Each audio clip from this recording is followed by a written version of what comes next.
अवधूत चिंतन श्री गुरुदेव दत्त श्री स्वामी समर्थ महाराज की जय। आज आपण अमावस्या संबंधित माहिती जाणून घेणार आहोत। 16 मे रोजी म्हणजेच शनिवारी आलेली आहे ही शनी अमावस्या। याच दिवशी शनी जयंतीही आहे।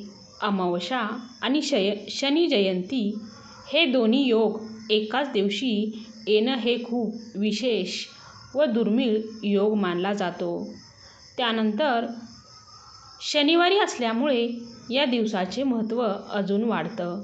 अनेक लोक या दिवशी शनिदेवाची पूजा करतात, दानधर्म करतात, पितरासाठी तर्पण करतात, काही खास उपायसुद्धा करतात। आता ही अमावस्या आहे शनिवारी 16 मे 2026 म्हणजे रोजी पहाटे 5:11 सुरू झालेली आहे, तर ती उत्तरात्री 1:31 संपणार आहे। आता उगवत्या तिथीनुसार शनिवारी अमावस्या तिथी साजरी होणार आहे, त्यामुळे या दिवशी आपल्याला उपाय आणि सेवा करायच्या आहेत। शनिवारी अमावस्येला उठल्यापासून आपल्याला कुठली कामं करायची आहे हेच आजच्या व्हिडिओच्या माध्यमातून सविस्तररित्या जाणून घेणार आहोत। त्यामुळे हा व्हिडिओ देखील शेवटपर्यंत ऐका आणि त्यानंतर जर तुम्हाला काही शंका वाटली तर तुम्ही कमेंट करून नक्की विचारा। तर बघा, उद्या सगळ्यात अगोदर उठल्या उठल्या आपल्याला एक काम करायचं आहे, ते असं की अंघोळीच्या अगोदरही आपल्या घरातील जी काही जाळी आहे ती काढून टाकायची आहे। जाळी जळमटं अमावस्येच्या दिवशी झटकली जातात, त्यातली त्यात शनिवारच्या दिवशी तर आवर्जून झटकली जातात। तर परवा शनिवारही आहे आणि अमावस्या देखील आहे, त्यामुळे कुठे जाळी वगैरे नसेल तरीही आपल्याकडे सगळीकडे झाडू फिरवून घ्यायचा आहे, घर थोडं स्वच्छ करून घ्यायचं आहे। जे काही रद्दी वगैरे असेल ते आपल्याला सकाळी अंघोळीच्या अगोदरच काढून ठेवायचं आहे आणि ते देऊन टाकायचं आहे, नाहीतर ते घंटागाडीत टाकायचं आहे। त्यानंतर आपल्याला अंघोळ करायची आहे। अंघोळ करताना अंघोळीच्या पाण्यामध्ये आपल्याला काळे तीळ टाकायचे आहे। काळे तीळ टाकल्याने आपल्यातली जी काही निगेटिव्ह आहे किंवा कोणाची दृष्ट लागलेली असेल, वाईट बाधा असेल तर ती निघून जाण्यासाठी मदत मिळणार आहे। काळे तीळ हे अतिशय प्रभावीरित्या काम करत असतात। शनिदेवाची कृपा प्राप्त करण्यासाठी देखील काळे तीळ खूप महत्त्वाचे मानले जातात, त्यामुळे उद्या अंघोळीच्या पाण्यामध्ये हे काळे तीळ टाकायचे आहेत। या व्यतिरिक्त अमावस्येच्या दिवशी गंगा स्नानाला देखील विशेष महत्त्व आहे, पण आपण गंगेवर जाऊन स्नान करू शकत नाही, त्यामुळे आपण आपल्या घरच्या अंघोळीच्या पाण्यामध्ये जर 2 थेंब गंगाजलचे टाकले तर नदीवर जाऊन स्नान करण्याचं पुण्य आपल्या पदरी पडत असतं। त्यामुळे गंगाजल जर तुमच्या घरामध्ये असेल तर ते 2 थेंब तुम्हाला अंघोळीच्या पाण्यात टाकायचे आहे। त्यानंतर अंघोळ झाल्यानंतर आपल्याला आपल्या घरामध्ये गोमूत्र शिंपडायचं आहे। या गोमूत्रामध्ये थोडीशी हळद टाकायची आणि हे जे हळद आणि गोमूत्र आहे ते सगळीकडे शिंपडायचं आहे। त्यानंतर आपली जी फरशी आहे ती जाड मीठ टाकून पाण्याने आपल्याला पुसायची आहे। जाड मीठ म्हटलं तर निगेटिव्ही काढण्याचं काम करत असतं। लहान मुलांची नजर देखील पूर्वी जाड मिठाने आणि मोहरीने काढली जायची, हे तुम्हाला ठाऊक असेल। आत्ताही बऱ्याच घरामध्ये तशा पद्धतीने केलं जातं।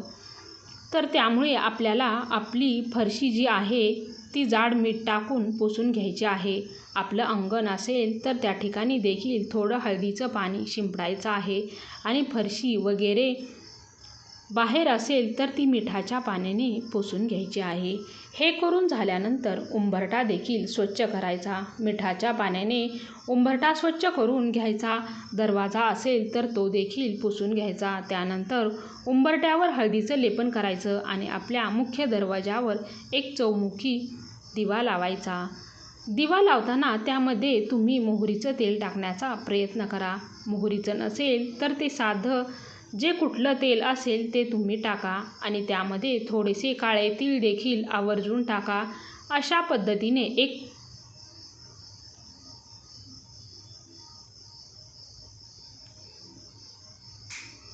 चौमुखी दिवा आपल्याला मुख्य दरवाजावर लावायचा आहे. त्यानंतर अजून काही ठिकाणी आपल्याला दिवा हा लावायचा आहे. तर तो कुठे?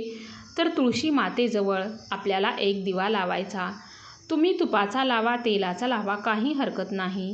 दिवा प्रज्वलित सकाळी करायचा आहे.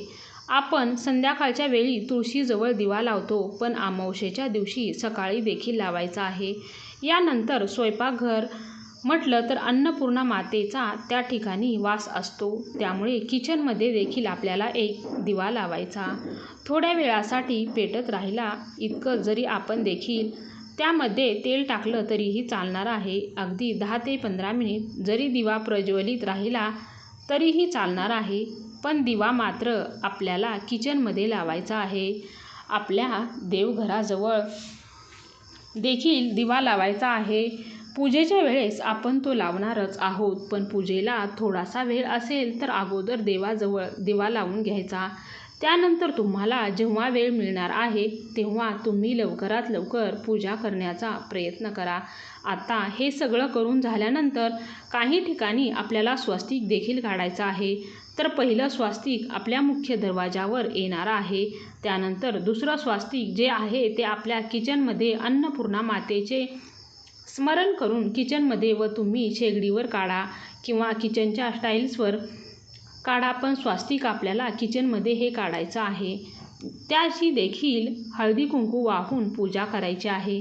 त्यानंतर तिसरं स्वस्तिक येतं ते तुळशी मातेजवळ, चौथं जे आहे ते आपल्या देवघराजवळ आणि पाचवं जे स्वस्तिक असणार आहे ते तुमच्या तिजोरीवर, जिथे तुम्ही महत्त्वाचे कागदपत्र वगैरे ठेवतात त्या ठिकाणी तुम्हाला एक स्वस्तिक काढायचं आहे. स्वस्तिक हळदी कुंकवानेच काढायचं आहे. अशा पद्धतीने स्वस्तिक आपल्याला काढून घ्यायचे आणि त्यानंतर आपल्या देवाची जेव्हा तुम्ही पूजा करणार आहात, शक्यतो सकाळी लवकरच करण्याचा प्रयत्न करा, पण तरीही तुमच्या वेळेनुसार जेव्हा तुम्ही पूजा करणार आहात तेव्हा देवाची देखील आपल्याला स्वच्छता करून घ्यायची आहे. स्वच्छता म्हणजे काय? तर दररोज आपण देवांना अंघोळ घालतो, पण अमावस्येच्या दिवशी देवघरातलं सगळं सामान बाहेर काढायचं. जसं की पुस्तक आहे, विविध प्रकारचे ग्रंथ आहेत, ते सगळे काढायचे, झटकायचे आणि देवघर देखील स्वच्छ करून घ्यायचं. आता आपण उठसूट कधीही देवघर स्वच्छ करू शकत नाही. त्यासाठी देखील अमावस्येचा दिवस निवडला जातो. म्हणून अमावस्येच्या दिवशी किंवा एकादशीच्या दिवशी तुम्ही हे सकाळी करू शकतात, पण शक्यतो अमावस्येच्या दिवशीच देवघर स्वच्छ करावं. त्यामुळे तुम्हाला देवघर स्वच्छ करायचं असेल तर शनिवारी लवकर ते करून घ्यायचं आहे आणि त्यानंतर पुन्हा एकदा छानपैकी देवांना हळद लावून अंघोळ घालायची. अंघोळ झाल्यानंतर देवांना त्यांच्या जागी ठेवून द्यायचं आणि तुमची जी काही पूजा आहे ते तुम्हाला करायची आहे. आता पूजेमध्ये लक्ष्मी प्राप्तीच्या सेवा अमावस्येच्या दिवशी केल्या जातात. त्यामध्ये प्रामुख्याने श्री सूक्तम आहे, कुंकुमार्चन आहे, श्रीयंत्र असेल तर त्यावर करा, देवीचा टाक असेल तर त्यावर करा, पण कुंकुमार्चन उद्याच्या दिवशी आपल्याला करायचं आहे. या व्यतिरिक्त लक्ष्मी मातेची जेवढी आपण सेवा करणार आहोत तेवढीच विष्णू भगवानांची देखील करायची आहे. त्यामुळे ओम नमो भगवते वासुदेवाय या मंत्राचा जप देखील घरामध्ये करायचा आहे. त्यासोबतच देवघरामध्ये एक तुपाचा दिवा लावायचा आणि त्या दिव्याखाली आपल्याला थोडेसे काळे तीळ टाकायचे आहे. दिवा लावताना आपण तुपाचा दिवा तेलाचा लावला तरीही हरकत नाही, पण खाली थोडेसे काळे तीळ टाकायचे आणि त्यावर हा दिवा ठेवायचा. अशा पद्धतीने हा दिवा तुम्ही देवघरामध्ये लावायचा आहे. आता हा दिवा शक्यतो तुम्ही अखंड स्वरूपात म्हणजे रात्रीपर्यंत तो तेवत राहील याची काळजी घ्या. अगदीच विझला तर हरकत नाही, पण शक्यतो तो विझणार नाही याची काळजी तुम्ही घ्या. आता किचन ओटा जिथे मांसाहार आणि शाकाहारी असे दोन्ही प्रकार बनले जातात म्हणून अमावस्येच्या दिवशी आपल्याला आपला किचन ओटा स्वच्छ करणं आणि आपल्या गॅसची पूजा करणं तेवढंच महत्त्वाचं आहे. किचनच्या समोरच्या भिंतीला आवर्जून स्वास्तिकसुद्धा तुम्हाला काढायचं आहे. तुम्हाला तुमच्या गॅससुद्धा स्वच्छ करून घ्यायचा, त्याची पूजा करायची. कारण अर्थात इथे माता अन्नपूर्णेचा वास असतो. त्यानंतरचा पुढचा जो उपाय आहे तो घरातील नकारात्मकता काढून टाकण्यासाठीच आहे, जो की आपण अमावस्येच्या दिवशी करायचा आहे. तर आपलं जे टॉयलेट बाथरूम आहे तिथे सगळ्यात जास्त नकारात्मकता असते. त्यामुळे एका काचेच्या वाटीमध्ये आपल्याला मीठ भरून ठेवायचं आहे. टॉयलेट आणि बाथरूममध्ये बघा, ते आपल्याला झाकण बंद करून ठेवायचं आणि नाही तर ते उघडंच ठेवायचं आहे. त्यानंतर पुढच्या शनिवारी किंवा दर अमावस्याला हे मीठ आपल्याला पाण्यात टाकून द्यायचं. त्या जागी ती वाटी स्वच्छ धुवून पुसून पुन्हा त्यामध्ये मीठ भरून ठेवायचं आहे. आपल्याला सातत्याने करायचं आहे, जेणेकरून नकारात्मकता आणि घरामध्ये येणार नाही. आणि बघा, मीठ म्हटलं तर जंतुनाशकांना मारण्याचं काम देखील करतं. त्यामुळे आपल्याला टॉयलेट बाथरूममध्ये मीठ ठेवल्याने आपल्याला आरोग्याच्या संबंधित ज्या तक्रारी आहेत त्या देखील दूर होण्यासाठी मदत मिळणार आहे. तर हा देखील उपाय तुम्ही करून पहा. त्यानंतर पितृदोषापासून मुक्तता मिळवण्यासाठी आपल्याला दक्षिण दिशेला दही भात ठेवायचा आहे. त्या बाबतीतला जो सविस्तर व्हिडिओ आहे तोही मी तुम्हाला लवकरच पठण करणार आहे. तर बघा, दक्षिण दिशेला आपल्याला कावळ्यासाठी दही भात ठेवायचा आहे. अगदीच कावळा नाही आला, दुसरे कोणते पक्षी आले, खाऊन गेले तर हरकत नाही. मनामध्ये कुठलीही शंका आणू नका. आपल्याला पक्ष्यांसाठी दही भात अशा पद्धतीने ठेवायचा आहे. त्यानंतर आपल्याला मुख्य दरवाजावरून देखील दही भाताचा उतारा करायचा आहे. या व्यतिरिक्त नारळाचा उतारा देखील तुम्ही तुमच्या मुख्य दरवाजावरून करू शकता. नारळाचा उतारा करताना त्यावर त्रिशूळ काढायचं. तुम्ही अष्टगंधाने काढू शकता किंवा शेंदुरानेही काढू शकतात. अशा प्रकारे त्रिशूळ काढल्यानंतर तो नारळ मुख्य दरवाजावरून 7 वेळेस फिरवायचा आणि एखाद्या मोकळ्या ठिकाणी किंवा एखाद्या झाडाखाली तो तुम्हाला ठेवून द्यायचा. फक्त तो कोणाचा अपघात होणार नाही अशा ठिकाणी ठेवू नका, जेणेकरून ज्याच्यावर कुणाचा पाय पडणार नाही, ओलांडणार नाही अशा ठिकाणी तो नारळ ठेवण्याचा तुम्ही पुरेपूर प्रयत्न करा. तर नारळाचा उतारा देखील तुम्ही उद्याच्या दिवशी करू शकतात.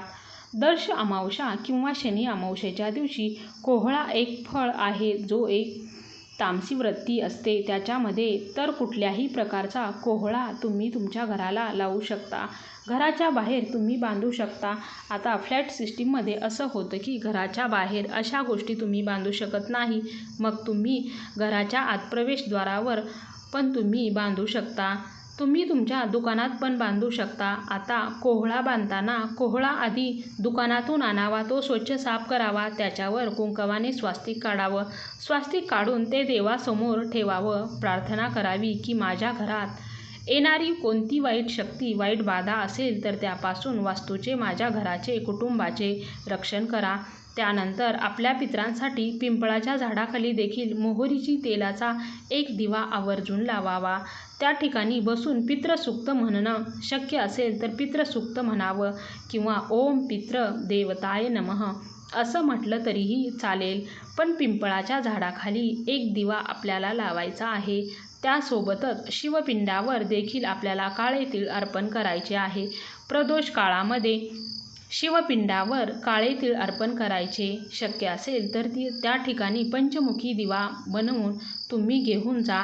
त्यामध्ये मोहरीचं तेल टाका किंवा तिळाचं तेल टाका. पण अशा पद्धतीने एक पंचमुखी दिवा तुम्हाला भगवान शंकराच्या मंदिरात लावायचा आहे. तिथे बसून देखील तुम्हाला शिवमहिन स्तोत्र म्हणायचं आहे. त्यासोबतच पितृसूक्त म्हणायचं आहे. पितृसूक्त म्हणायचं आहे. बघा, जेव्हा आपण भगवान शिवांची आराधना करतो तेव्हा शनी महाराजांचा आशीर्वाद देखील आपल्याला प्राप्त होत असतो.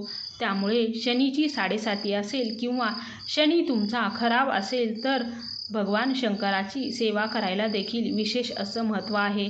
त्यामुळे तुम्ही भगवान शंकरांना उद्याच्या दिवशी निळ्या रंगाची गोकर्णाची फुलं देखील अर्पण करू शकतात. शनी महाराजांच्या मंदिरात तुम्ही जाणार असाल तर त्या ठिकाणी देखील निळ्या रंगाचं जे गोकर्णाचं फूल आहे त्या ठिकाणी अर्पण करा. बघा, याने देखील आपल्याला अनेक समस्या सुटण्यासाठी मदत मिळत असते. या व्यतिरिक्त जर तुम्हाला दानधर्म करण्याची इच्छा असेल तर तुम्ही पांढऱ्या रंगाच्या वस्तूचं उद्याच्या दिवशी दान नक्कीच करू शकतात. दानाला विशेष असं महत्त्व आहे. त्यातल्या त्यात सगळ्यात श्रेष्ठ दान म्हणजे अन्नदान. त्यामुळे जर तुम्हाला एखाद्या गरजू व्यक्तीला काहीतरी अन्नदान करता आलं तर नक्कीच करावं. अन्नदान करायचं म्हणजे खूप केलं तरच त्याचं पुण्य मिळतं का तर नाही. एखाद्या गरज व्यक्तीला तुम्ही एखादा वडापाव खाऊ घातला किंवा एखाद्या बिस्किटचा पुडा जरी घेऊन दिला तरीही त्याचं पुण्य तुमच्या पदरी पडतं. किंवा एखादी गाय किंवा कुत्रा असेल त्याला देखील नक्कीच अन्नदान करू शकतात. त्याचप्रमाणे शनी महाराजांची क्रूर दृष्टी आपल्यावर होऊ नये किंवा असेल तर ती कमी व्हावी म्हणून तुम्हाला एखाद्या गोरगरिबाला तुम्हाला ताजं अन्नदान करायचं आहे. तुम्ही जिलेबी दान करू शकता, दही भात दान करू शकता, शिरा दान करू शकता. त्याचप्रमाणे एखाद्याला घोंगडी चादर दान करू शकता. पक्ष्यांसाठी एखाद्या मातीच्या मडक्यामध्ये पाणी भरून ठेवू शकता. दान कोणाला करावं तर खरंच ज्याला गरज आहे त्याच व्यक्तीला दान करावं. अशा पद्धतीने तुम्ही करण्याचा प्रयत्न करा. पण दान केल्यानंतर ते गुपित ठेवावं. प्रत्येकाला सांगत फिरू नये की मी इतकं दान केलं, तितकं दान केलं. जे काही दान केलं असेल, फूल ना फुलाची पाकळी, ते आपल्याला गुपितच ठेवायचं आहे. हे सदैव लक्षात ठेवावे. त्याचप्रमाणे शनी महाराजांचे गुरु हे भगवान शंकर आहेत. तर तुम्ही शनी अमावस्येच्या दिवशी भगवान शंकराच्या मंदिरात जाऊन जर तुम्ही जल अर्पण केलं, काळे तीळ अर्पण केले आणि भगवान शंकरांना प्रार्थना केली तरीसुद्धा शनीचा प्रभाव कमी होतो. म्हणूनच सांगते की शनी महाराजांच्या मंदिरात जाऊन तुम्ही त्याचेही दर्शन घ्या आणि भगवान शंकराच्या मंदिरात जाऊन तुम्ही त्यांचंसुद्धा दर्शन घेऊ शकता. शनी महाराजांच्या मंदिरात जाऊन त्यांचं दर्शन घेणं विसरू नका. अगदी नाही झालं तर घरात ओम शम शनेश्वराय नमः या मंत्राचा जप आवर्जून करावा. घरात करा, मंदिरात केलं तर अतिशय उत्तम. आणि ह्या दिवशी दानधर्म करायला विसरू नका. आजचा व्हिडिओ जर आवडला असेल तर नक्की व्हिडिओला लाईक करा. श्री स्वामी समर्थ. जय जय स्वामी समर्थ.